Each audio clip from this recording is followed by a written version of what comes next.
श्री अखिलेश, श्री अखिलेश, आप मुझे स्वास्थ्य जैसे महत्वपूर्ण विषय पर और स्वास्थ्य विभाग में काम करने वाले चिकित्सक, स्टाफ नर्स, वार्ड बॉय, आशा बहुओं के संदर्भ में पूछे गए सवाल पर और माननीय मंत्री के जवाब पर अनुपूरक करने का समय दिया है।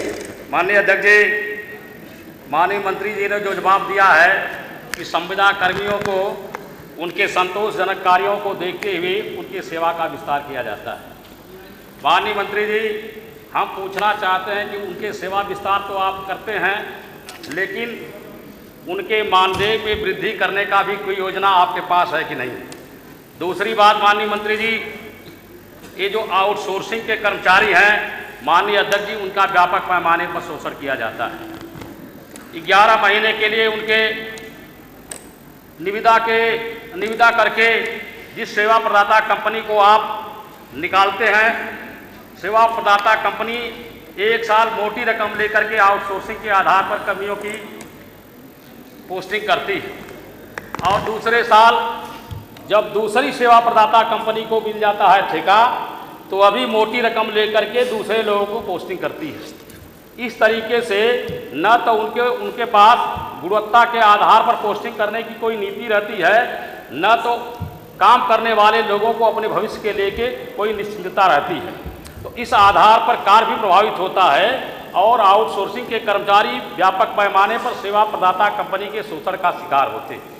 हम पूछना चाहते हैं माननीय मंत्री जी से कि क्या इन आउटसोर्सिंग कंपनियों पर काम करने वाले कर्मचारियों को निश्चित किया जाएगा कि दूसरी सेवा प्रदाता कंपनी को ठेका मिलने के बाद आपका सेवा विस्तार किया जाएगा?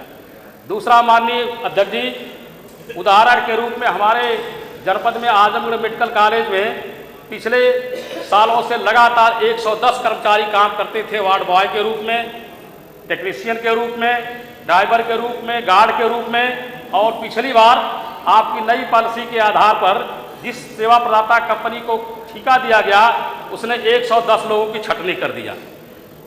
लगभग 7-8 महीने से लगातार वह सड़कों पर घूम रहे हैं, भुखमरी के शिकार हैं, नेताओं के दरवाजे पर जाते हैं, अधिकारियों के दरवाजे पर जाते हैं, आपसे भी मिलते हैं, हमसे भी मिलते हैं। क्या उनके बारे में विचार करके आप उनके पोस्टिंग के लिए कोई निर्देश जारी करेंगे? धन्यवाद। माननीय मंत्री जी। माननीय अध्यक्ष जी, माननीय सदस्य ने जो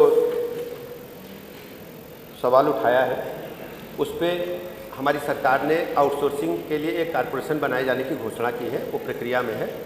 और जहाँ तक 110 गार्डों का सवाल है, ये कोलकाता में एक घटना हुई थी चिकित्सक के साथ। वो सुरक्षाकर्मी जो प्राइवेट था, उसने कुछ ऐसा किया, पूरा देश शर्मसार हुआ था।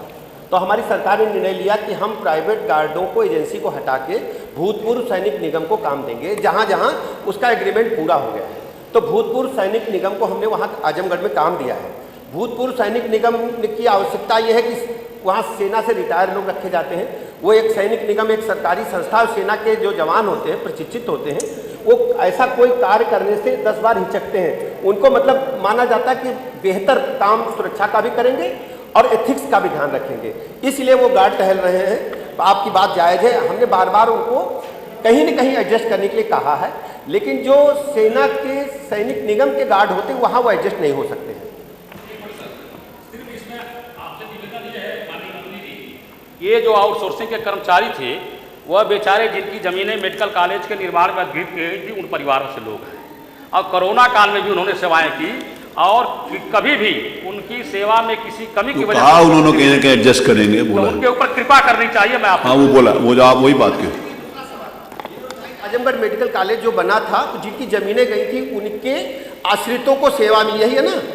वो दरअसल वो लोग हमें मिले थे, हमने उनसे पूछा जमीन देते समय कोई एग्रीमेंट हुआ है क्या? अगर एग्रीमेंट हुआ होता तो उस समय जब आप थे तो हम लागू करा देते, लेकिन वो है नहीं कोई। हो तो लाओ।